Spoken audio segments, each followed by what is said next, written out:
అధ్యక్ష, ఇప్పుడే deputy chief minister Pawan Kalyan గారు, విష్ణు కుమార్ రాజు గారు కూడా చెప్పారు. అధ్యక్ష, ఇప్పటికే రాష్ట్రం చాలా నష్టపోయాం. ఒకటి, బైఫర్కేషన్ వల్ల మనకు కొన్ని డిసడ్వాంటేజెస్ వచ్చాయి. రాజధాని లేదు, చాలా సమస్యలు వచ్చాయి. 5 సంవత్సరాల్లో మనం కొంతవరకైనా రికవర్ చేయాలని ప్రయత్నం చేశాం. దేశంలోనే 3 రాష్ట్రాల్లో ఒక రాష్ట్రంగా అభివృద్ధి చెందాం. అది కంటిన్యూ అంటే స్టెబిలిటీ వచ్చేది. మళ్ళా 5 సంవత్సరాలు బాగా విధ్వంసానికి గురైంది. అయితే ఈసారి బ్రాండ్ పోవడమే కాకుండా మనకు సమస్యలు కూడా వచ్చాయి.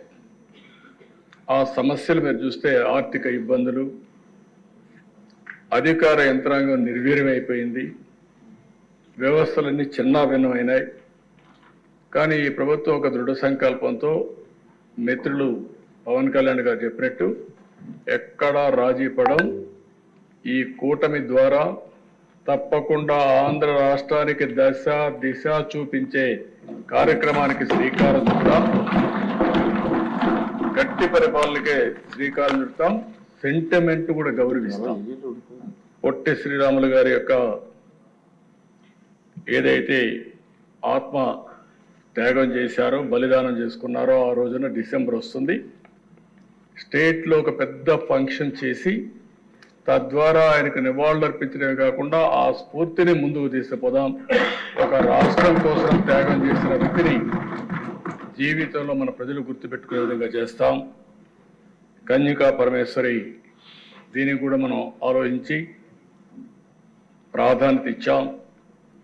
ఇంకొక పక్కన ఎప్పుడో స్వాతంత్రం రాక మునుపు డొక్కా సీతమ్మ ఏదైతే గోదావరి దాటి ఆ సైడ్ వస్తే ఎంతమంది వస్తే అంతమందికి ఆమె స్వయంగా వంట చేసి పెట్టి లాంతర పెట్టుకొని వాళ్ళకు రిసెప్షన్ ఇచ్చింది.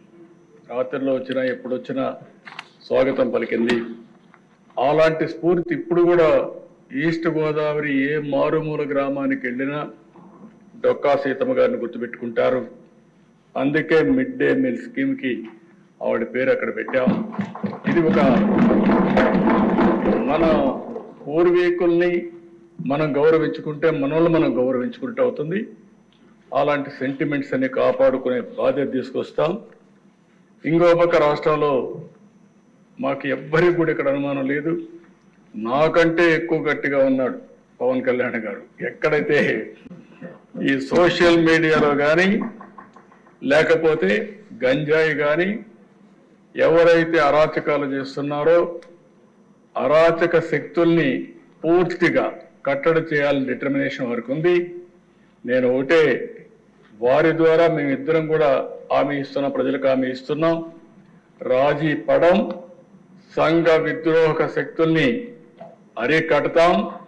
ఎవరైనా సోషల్ మీడియా ద్వారా ఏ ఆడబిడ్డని అవమానం చేసే విధంగా ప్రవర్తిస్తే అదే చివరి రోజు వాళ్ళు గుర్తుపెట్టుకోమని మరొక్కసారి హెచ్చరిస్తున్నా. ఈరోజు గౌరవప్రదంగా ఇక్కడికి వచ్చేది ప్రజా జీవితంలో ప్రజా సేవ చేయాలనుకుని వస్తాం. అలాంటిది వచ్చి తెల్లవారితో నిద్రలేచి ఎవడు మన మీద సోషల్ మీడియాలో ఏం పెట్టాడు అని మనం చూసుకోవాల్సిన పరిస్థితి లేదు. రాజకీయాన్ని రాజకీయంగా ఛేదిద్దాం. అదే సమయంలో ఇష్టానుసారంగా క్యారెక్టర్ అసాసినేషన్ చేస్తే మాత్రం వదిలిపెట్టం. గతం గత, ఇక మీదట మాత్రం ఏదైతే నేను ఒకటే చెప్తున్నా, నా జీవితంలో నేను ఎక్కడా రాజీ పడను. తీవ్రవాదుల పైన పోరాడాను. నా ప్రాణానికి ముప్పు వచ్చినా భయపడలేదు. మత విద్వేషాల్ని కంట్రోల్ చేశాను. ముఠా నాయకుల్ని ఎక్కడికక్కడ కట్టడి చేశాం. ఈరోజు రాయలసీమలో ముఠాలు లేకుండా, ఒకప్పుడు సినిమాలు తీస్తే రాయలసీమ కథలే పెట్టేవాడు సినిమాలంతా కూడా. అలాంటిది ఇప్పుడు వాళ్ళు సినిమాలు తీయాలన్న పాత చరిత్ర తీయడమే తప్ప ఇప్పుడు కొత్తగా ఎక్కడ సంఘటనలు లేవు. అలాంటి చరిత్ర రాదు. అదే సమయంలో ఈరోజు రౌడీలు అనే వాళ్ళు కూడా ఉన్నారు, ఇంకా అక్కడక్కడ ఉన్నారు. కొంతమంది బ్లేడ్ బ్యాచ్ అవి కూడా ఉన్నాయి. వాళ్ళకు కూడా చెప్తున్నా ఈ సభ ద్వారా, బ్లేడ్ బ్యాచ్ జాగ్రత్తగా ఉండండి, చేస్తే మాత్రం మిమ్మల్ని వదిలిపెట్టను. గట్టిగా కాదు, మీరు ఒక కన్నెర్ర చేసే వరకే కానీ zero tolerance on law and order. There is no second thought. ఇంకా పకడ్బందీగా నిర్వహిద్దాం. పోలీసు వ్యవస్థను ఇప్పటికే ప్రక్షాళన చేస్తున్నాం. ఇంకా అక్కడక్కడ ఉంటే 1-2 ఉంటే అవి కూడా వేరేస్తాం. ఎక్కడ చూసినా పకడ్బందీగా నేను ఒకటే మా మెంబర్స్కి కోరుతున్నా, మీరు లా అండ్ ఆర్డర్ మీ చేతికి తీసుకోవద్దండి. ఎవరైనా సరే లా అండ్ ఆర్డర్కు విఘాతం కలిగించే వ్యక్తులుంటే మాత్రం వాళ్ళని ఉక్కు పాదంతో అణిచివేసే బాధ్యత ఈ ప్రభుత్వాన్ని చెప్పి మరొకసారి మీ అందరికీ హామీ ఇస్తున్నా. అది కూడా చేస్తాం.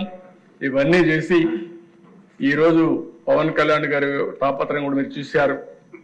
వేరే రాష్ట్రాలకు పోతే వాళ్ళ అభివృద్ధి చూసి ఆ అభివృద్ధి మనం మాట్లాడినప్పుడు మనం చేసుకోలేకపోతున్న బాధ ఉంది. ఈరోజు ఒక హైదరాబాద్ పోయినా, ఒక బెంగళూరు పోయినా, ఒక చెన్నైకి పోయినా, ఒక ముంబైకి పోయినా వాళ్ళు మనకంటే ముందుకు పోయారని బాధ ఉంది. అలాంటి బాధ లేకుండా ఇక్కడ ప్రజలకు కూడా న్యాయం చేసే బాధ్యత ఎన్డీఏ కూటమి తీసుకుంటామని మరొక్కసారి హామీ ఇస్తూ తప్పకుండా జరుగుతుంది. దానికి మొదటి అడుగే నిన్న పెట్టుబడులు రావడం. ఫస్ట్ టైం పెట్టుబడులు వరదలు కూడా ప్రారంభమయ్యాయి, ఇప్పుడిప్పుడే స్టార్ట్ అయినాయి. మనం కానీ సుపరిపాలన ఇస్తే ఇంకా పెద్ద ఎత్తున పెట్టుబడులు వస్తాయి. ఏ విధంగా చేయాలో అన్ని చేస్తున్నాయి. మళ్ళీ సంపాదించిన ప్రభుత్వం కష్టపడి పనిచేద్దాం, సంపద సృష్టిద్దాం, ఆదాయాన్ని పెందాం. ప్రతి ఒక్క రూపాయి కూడా పేదవాళ్ళ కోసం ఖర్చు పెడదాం.